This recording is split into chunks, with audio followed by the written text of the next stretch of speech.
All this Formula 1600 single-seater action is proudly brought to you by Investchem.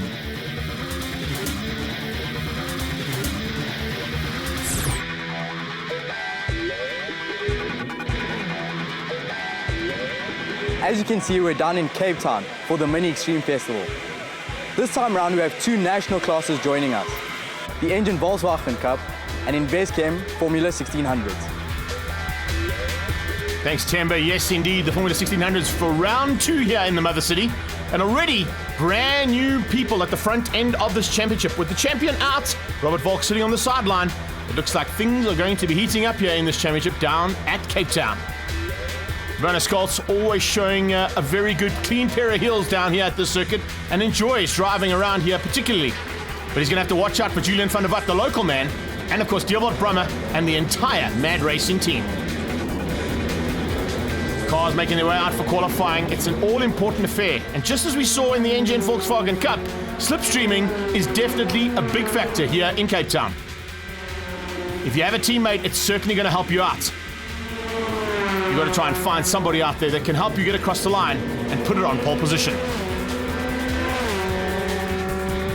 Dierwold Brummer did just that and went out and used his teammate to slot through right in the closing stages to take the qualifying on a 1:13.9. That is an incredible lap time around the Killarney racetrack. Julian van der Walt in second place and Werner Scholz in third. A great effort from him with Alex Gillespie right on his tail and Dean Venter making up the top 5. Rick Morris will be up there as well, so keep an eye on him. A very talented driver, but we caught up with Werner Scholz to find out how qualifying went.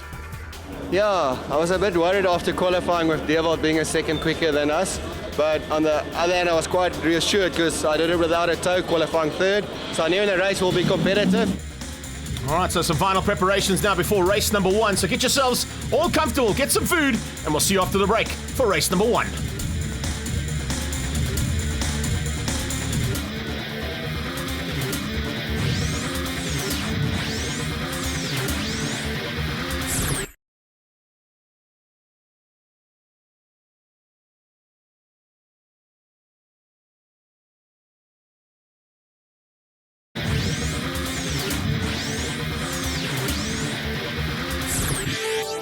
Welcome back to the Western Cape and round 2 of the Investchem Formula 1600s. Nice crowds coming out for the Extreme Festival as always, but like we see at all the Extreme Festival rounds, the action's not only on the track. There's great chow, there's a good vibe, and there's lots of people and lots of things to do. The drifters putting on a fantastic display, and all around the track, entertainment for young and old. We're looking forward to entertainment now from race number 1. As all the Formula 1600 drivers get their final instructions from the COC and get ready to go racing. All the cars running identical motors, the Formula Ford 1600 Duratec motors. And looks like just a couple of tweaks here and there before they actually get out onto the black stuff. Race faces are definitely on.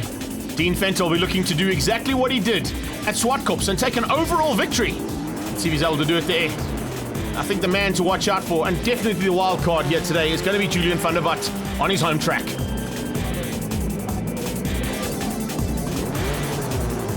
Alex Gillespie, very much improved the entire season. Dean Venter looking good as well as the 10 laps of racing get underway. Headed down towards Holzhoek KFM corner for the very first time. And Van der Walt looks like he's going to try around the outside. On his inside though, Brummer has matched him. And a little bit of late braking and locking that front wheel. Won't be worried about that too much as they go to KFM corner on the first lap. But if he keeps doing that, it could flat spot the tyre and it may become a bit of a problem. Rick Morris now just tucked in behind the top 5. Looking for opportunities right at the word go and very late on the brakes into engine corner. Big look up on the inside, but I think Dean Venter saw him coming. Shut the door. Didn't allow him through. Josh Dolenschek, another Cape Town boy right there on the back end of Rick Morris. And not a bad effort there in that silver and sort of turquoise-coloured machine. He comes flying through on the tailpiece of a very experienced driver in Rick Morris. At the front end, though, it's Brummer. Brummer hangs on. Werner Scholz putting massive pressure onto Julian van der Walt. And then the two teammates right on the tail there. Andrew Schofield also getting a great start, but just off the back end. We mentioned slipstream earlier. There's a great example on board with Julian van der Walt using the slipstream and pulling out to get that little bit of additional power that allows him to get to the front. He's now going to be good on the brakes. He is very good on the brakes and manages to keep out both Werner Scholz, who's moved up to second, and he also used that little bit of slipstream effect down that back straightaway to get past on Brummer. We're on board here with Brummer as they come out of the little sweep and head onto the main straight now, across the start-finish line. Look at that, chopping and changing. Werner Scholz looking for a chance to sneak through. Can he do it? He's on the wrong side of the track. He's going to have to go around the long way. And with late braking like that out of Julian van der Walt, not going to be easy to get through on the youngster. Werner Scholz, of course, a seasoned campaigner in single-seaters, not only in the Formula 1600s, but also in the Formula Volkswagens. The Wings and Slicks class now has gone away, and this is the premier single-seater category in the country. And it looks like he wants to take that number 1 plate away from the man who is no longer with us in this championship, Robert Volk. Volk, of course, is the man who has got that number 1 plate, so these guys are all hunting for it. And there's a little bit more urgency coming out of car 1 and 3 at the moment. It's car 42 that leads out, of course, in that first place. And the car in third place, Dierwold Brummer. After an incident at Swartkops in round 1, they've got lots of ground to make up. And Werner Scholz realizes that he's got some chance to try and pull a little bit of a margin here in terms of this championship. Looking on the rearview mirrors, looking for opportunities. No, it's not coming though. Brummer wasn't close enough. He just seems to lose out in the top part of the circuit. 1, 2, and 3. He's not able to run with that. In fact, look at the running that's happening in 4th place. Rick Morris sneaking up to 4th. But further back there, 38 Special is being run by Brendan Tracy today. And being forced a little bit wide there and looking for chances was the lady on his tail, Donnie Lamola. Lamola getting better and better every single time she gets behind the wheel of one of these cars. Oh, Rick Morris making an uncustomary mistake there. And the 2 youngsters pouncing and getting through on the slightly elderly statesman. Coming up to Engine, he'll be later on the brakes, closes in on them. There's a move from Fenter, just getting up the inside of Gillespie. Gillespie just opened up the door. You don't want to be doing that with a Mad Racing team member on your tail. He will pounce at that opportunity. There you can see Morris just running ever so slightly wide, a little bit late on the brakes. Fortunately able to bring it back onto the black stuff, and that just kept him going. He's down in 6th now, so got to make up 2 more positions and see whether or not he can close the gap between the top 3 and himself and these guys just ahead of him. Dierwold Brummer down the back straight away now. Everything she's got. And in the forefront, look at that. Werner Scholz going to try around the outside. Can he make it stick? Big maneuver there, but unfortunately, Van der Walt was just too good on the brakes. And Werner Scholz will have to wait until another opportunity opens up. Rick Morris now. Oh, he has caught up immediately. Has only taken him about a lap to get back into the clutches of the 2 drivers in front of him. And with the way they're fighting at this stage, Fenter and Gillespie going at it. And looks like, Fenter's got a problem. Fenter's slowing down ever so slightly down into turn 1, KFM corner, where this action's taking place. Whoa, on the inside, Brummer has found a maneuver. Has he been able to force Werner Scholz into 2nd? No, he hasn't. Look at that, Werner Scholz just hanging on. How he found traction out there, I have no idea. But this is incredible action between these top 3 drivers. This is the championship. These 3 drivers really are going to go all out to take that number 1 plate away. But it's not done yet. Remember, this is only the 3rd race of the season. Werner Scholz now comes through Rose Foundation sweep. Brummer's on his tail, looking to try and use that slipstream. He's got to be this close as they go through Malmesbury. Very, very tight stuff. Double right-hander now, and he's in the perfect position to use that slipstream effect. They head down towards Cape Town corner. Let's see if he's able to pull it off. Look at it, just squirreling under the slipstream effect there. Hasn't pulled out just yet. He's not going to pull out even. I think there's a possibility that he's just having a look to see whether he can pull it out a little bit later on in the race. Round the outside though, incredible stuff coming out of Rick Morris in the Cape Town corner. Yes, he was late on the brakes, but he was able to make it stick, and there was no answer there out of Gillespie. Gillespie tried to come back at him immediately, but he had Fenter on his tail and had to go defensive. So Rick Morris goes from 6th place to 4th. Dean Fenter just seems to have a little bit of issues here on acceleration, but under braking and on the handling of the car, he's able to stick with these 2. Gillespie up the inside, sneaking through on Morris. Morris now in 5th place. Wow, just the meat in the sandwich between these 2 black and yellow machines. And can he maybe make a move on the outside of Engine corner? No, that's not going to happen. There's too many bumps on the outside there, and these single-seaters will definitely not like the bumps. But he forces Gillespie wide. Wow! Gillespie onto the dirty stuff, onto a little bit of the dust that was put down for some oil earlier on. And here comes Fenter. Fenter sneaks through. This is brilliant stuff. He had to catch the car ever so slightly there, got out of shape, but he caught it well, and he's made it stick. Up into 5th, Morris into 4th, and Gillespie down to 6th place. Demoted down in 2 corners by 2 positions. This is brilliant stuff, and some of the best single-seater racing we're seeing. Not from that man. Unfortunately, Schofield got it all out of shape, and he's put it onto the sideline. Coming up around the outside of a back marker there, that is Brendan Tracy. He's in 9th place. Not bad effort there, but the checkered flag is waiting. Julian van der Walt, any second now, will be taking another victory here, and that'll be his 2nd one for the season. comes out of Cape Town corner, through the sweep, onto the main straightaway. The checkered flag is out, and he takes the first victory of the day, ahead of Werner Scholz and Dierwold Brummer. Dean Venter trying hard here. Can he sneak through? No, Rick Morris is going to hang on. Morris is going to take the 4th place. Venter will be comfortable in 5th. And, well, I say comfortable, that's how comfortable it is. Only half a car length between him and Alex Gillespie for 6th place. And there's confirmation of Van der Vat's win over Scholz, Brummer, Morris, Venter, Gillespie, Josh Dolenchek and Andreas Petro. Laren Mew caught up with the crasher, Andrew Schofield, to find out what went wrong. Andrew, this is not quite what you envisioned for your race day. Not at all, no. I was hoping to be able to keep up with the guys at the front ahead of me. But the pace was good, and then going into turn 3, spun there, and then they got the big plastic curbing there. And then as soon as I came around, my front left hit that, and I did quite a good job. Well, the good news is, as we know, this is fixable. It's just not quickly fixable. Yeah, no, I'm sure I'll be out for the second race. We got quite a bit of time, so as long as no schedule changes, we should be good. So looking forward to it.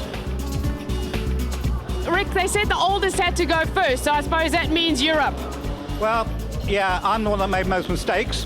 I have to admit that. When I got to the front, I made a big mistake at turn 1, went wide, and we all wanted to get to the group ahead. We all had one aim in mind, and that was it, to get the group ahead. I don't think we quite had the pace amongst us, and then it became a bit of a bun fight will do, which I think we all agreed it was a great time, lots of out braking and lots of mistakes made, but great fun. We'll have a beer. Alex, apparently you're a little cross with them. No, it's a bit of a joke. Like I completely agree with Rick. I actually think we could have run with the guys at the front, maybe not overtaken them, but run with them. But the big issue was we all wanted to lead us there. You know, out of the 3 of us, one needed to be chosen to lead, but we all think we can show the other 2. And Dean, you're not looking happy at all. No, obviously qualifying didn't go according to plan, but good race. Obviously a hell of a lot of fun to dice between these guys, and I just came in the middle, so can't really complain. Badner, in the closing stage of the race, going into the Rose Bowl, you slowed up a bit. Was there a problem? No, I had a little bit of a moment going in there on the 1 lap, but yeah, no problem actually. Good race. Maybe I could have won that one, but a good second place, and I think we're fastest laps, only lost 1 point to Julian in the championship.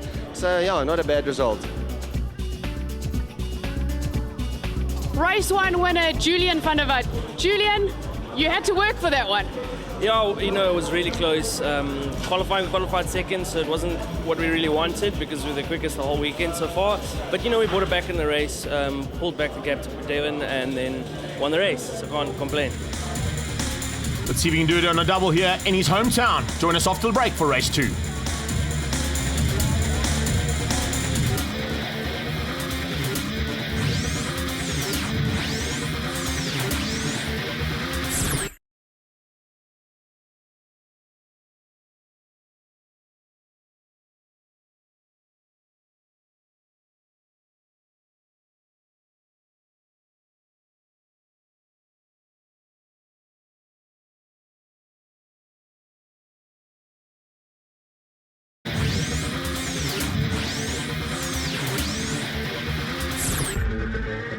Welcome back to Cape Town and Killarney Raceway, where we saw some incredible heated action in race number 1 of the Formula 1600s. As we've seen all season long and the whole of last year, setup is crucial on these cars, especially when you've got changeable conditions. In the morning it was pretty cool. Temperature has certainly heated up a bit now for race number 2, so there'll be a little bit of tweaks that have to be done to get these cars to perform ultimately. A couple of driver tactics as well that'll come into play. They've seen where the chinks in the armor are. Let's see if they can put that into play now and make sure they're able to use the advantage that they've seen in race number 1. Drivers making their way out onto the grid any second now. Donnie Lamola will be looking to improve on a DNF, as will Andrew Schofield. But that man, Julian van der Vat, will look for the double today and see if he can take the championship lead in the Formula 1600s. Werner Scholz will certainly be looking to take that away from him, as will this man. First time out for Josh Dolenchek, and we go on board with the youngster as he goes up the inside, trying to find a way through on Rick Morris. Not going to be an easy thing to do. We've already seen how good Rick Morris is here today. One of his favourite circuits. 3 by 3 they go into KFM corner, and they come out with, looks like Brummer in the lead. Brummer takes the lead and hangs on for now. Werner Scholz in second, and Van der Walt, race 1 winner, in third. So he's got a little bit of work to do. Venter, a lot better start from him. And Gillespie behind Rick Morris with Dolenschek, followed very closely there by Schofield. Much better start also coming out of Andrew Schofield as they head down into Rose Foundation. And as they fly through there, Gillespie coming under a bit of pressure now from Dolenschek. Dolenschek certainly getting to grips with the Formula 1600 a bit more than what he did in race number 1. And I think with a little bit more seat time, could possibly be a threat at the front end.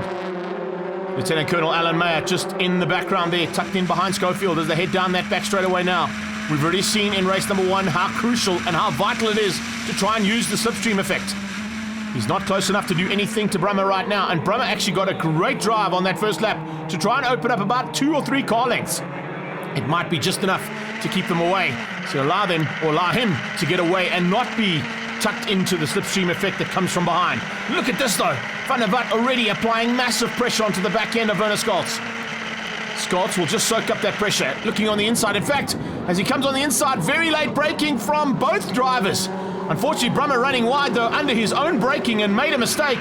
But Werner Scholz capitalizing. Oh, but as I say that, runs wide, goes onto the dirty stuff. Brummer will sneak through. And he survives the opportunity of losing that first place only because there was a similar mistake made by Werner Scholz as he came out of KFM corner. They go out of engine now, side by side. With him is Julian Van der Walt. Van der Walt with an incredible drive here, up into second place and already threatening for first. Had a big look there going into the Rose Foundation sweep, and now heading up to Malmesbury. Has to get a little bit closer to Brummer to use that slipstream. Look at Werner Scholz, he's doing the same thing. Venter's right there, as is Rick Morris. In fact, there are 5 cars that could use that slipstream effect now down the back straight. Rick Morris just loses out ever so slightly. Didn't quite get the line he wanted out of Malmesbury. And now he's going to have to see if he can make up that ground. Under braking. Heading into Cape Town corner. Watch at the front end. Brummer hangs on, only just locking that front wheel again. That could be an issue later on. We mentioned it in race number 1. You could possibly flat spot those tires, and that's going to affect the handling of the car. Dean Venter now. Much better drive here from him, and also, as I said, remember, he's already had an overall victory in race number 1, so he's certainly looking pretty tasty here compared to what we've seen in the last couple of seasons. He's got to grips with his racing, he knows what to do in the car, and he's now becoming a big threat to the front end, and possibly even a championship threat. Oh, Brendan Tracy out of shape into KFM. Seen that a couple of times. He's put it into the dirty stuff. Hopefully he can get going again and won't affect the battle at the front end with double yellows if he can get back onto the black stuff. Look at Werner Scholz, wow, hassling, and Julian Van der Walt defending. 2 of them going into Malmesbury, and they were slipping and sliding left, right, and looking for a way through, but can't find it just yet. Van der Walt now is in the slipstream, there you go. Another great example on board here with Julian Van der Walt. Uses the slipstream to absolute perfection. Now can he get him on the brakes and just cement the move? Yes, he can. This time out though, Brummer saw it happening on the first outing, and you could see that he just covered the line and wouldn't let both cars through. Bad enough that Van der Walt had got through. He wasn't going to let Werner Scholz go with him. Dean Venter now also feeling a little bit more pressure from Rick Morris. Morris right on that gearbox. Pulls out. There's a smaller slipstream effect down this front straight. It's not quite as good as what the one you get out of the back straight, but Rick Morris doesn't worry. He sneaks through anyway. Up into 4th place. Venter and Gillespie on his tail. Alan Mayer now, late on the brakes. Oh, too late. Got it completely out of shape to the LT, and he just parks it into the dirty stuff. A little bit of problem there, you can see, just trying a little bit too hard, gets past on Schofield. Dolenschek fortunately sees him coming, doesn't turn in, waits for Mayer to go flying past, and then turns in to keep out Andrew Schofield. The front end, here we go. Van der Walt's on the inside, and he's just defending that line. Brummer has got to go around the outside, the long way around Cape Town corner. In fact, probably the long way around every single corner, if we know how Van der Walt is going to make that car extremely wide. Brummer now onto the slipstream, under that gearbox, under the bridge, across the start-finish line, and man, it is so close. Will he pull out and have a look this time? No, he doesn't. Not just yet. A little bit of extra laps to go here, so he's not going to quite show his cards. But there's still an opportunity for him to take the win today. Rick Morris up into 3rd. What has happened? Werner Scholz has got a problem. Scholz pulling to the sideline, is about to ask, where has the red car gone? And the Investchem has pulled onto the sideline, and Werner Scholz is out. That is a massive blow here to this man's confidence. Really going well, and unfortunately out of race number 2. That leaves these 2 to fight it out. Rick Morris incredibly is up into 3rd place. One of our elderly statesmen from the Masters and Ladies class, and a 3rd place overall here on the cards for Morris. I don't think Venter and Gillespie have got an answer to his pace right now. The only one we've got to worry about is Brummer. Brummer could throw in a massive thing here as they head down the back straight away now. He's in the slipstream. Can he return the favour? He pulls out. He's going to try and go around the outside of Van der Vat. Van der Vat's going to have to be very good on the brakes. Rick Morris doing an incredible job here on the camera as we head down onto the braking mark as Van der Vat has kept him out. That is incredible stuff there out of Julian Van der Vat, one of our younger drivers. And slowly but surely showing all the prowess he picked up in karting. Dolenchek and Schofield still fighting a bit further back there. That is for 6th place on track now. Dolenchek with a little bit of smoke coming out there. Could be a little bit of an issue. Let's wait and see if it's going to affect him. Leaders head through Rose Foundation. Oh man, Julian Van der Vat is fired up, but so is Brummer. There you can see a little bit of race action in the sideline there. It's the final lap, so it's now or never time. Has he got what it takes? We've seen that he can get into the slipstream. We can see he can get out of the slipstream, but he can't get past on the brakes like Van der Vat was able to do. Now as they head down towards Cape Town corner, Van der Vat is just going defensive. And he's not going to open up that door. Brummer is going to have to settle for second. You are not going to get past Julian Van der Vat at his home circuit. And he's going to make it a double on the day. That is exactly what he needed to do.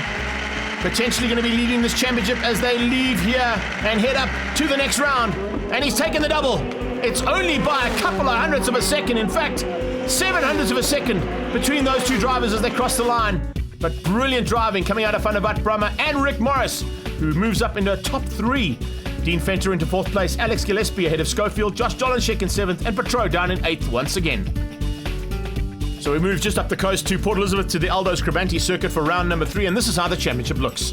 Julian Van der Vat on 31 points ahead of Dean Venter. Dierwold Brummer moves up into 3rd, Werner Scholz unfortunately with that DNF down to 4th, and Rick Morris into 5th place overall. Laren Mew is in pit lane to catch up with Alex Gillespie, who sits in 6th place. Alex, it's been a really good race weekend for you.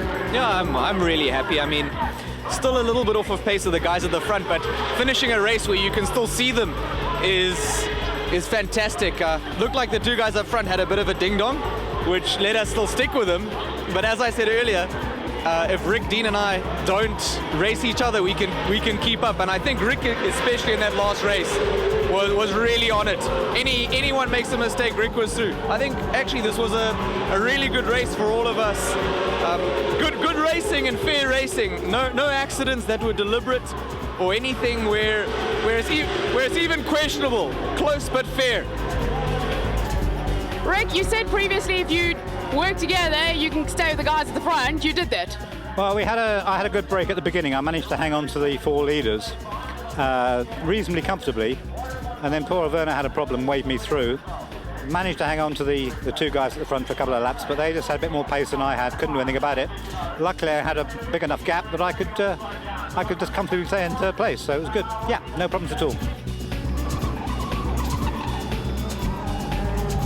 Dierwold apparently pushing Julian down the main straight is now a legal racing maneuver. Yeah, fortunately it's not illegal for me. I did it quite a lot this race. Julian drove a brilliant race. He blocked brilliantly and fairly. We had a fair dice. Unfortunately I couldn't get the win, but he managed to get the win this weekend, and we'll see the next one. Jules, you were sort of running out of tyres and brakes at the end there. Yeah, you know, Dierwold was close to me the whole race. You know, he also drove a brilliant race. It was just so close. He was pushing me down the main straight. That shows how close it is. You know, so it's braking right on the limit, locking wheels. But, you know, that's how racing's supposed to be. So, yeah, we take it as it comes. Now, the nice thing about watching both of you is you both come from a karting background. You both know the blocking. Did you plan to push him high all the time, or was it just holding your line? I was just trying to hold my line, but you know, the karting experience definitely comes through. Because karting, it's also really close, so you bump each other the whole time and push each other. So, you know, that experience pays off. It certainly does, and we're looking forward to round number 3. Headed up to Port Elizabeth and Aldo's Krabanti circuit on the 4th of June. We hope to see you all there, and we'll bring you all the action here from the Extreme Festival.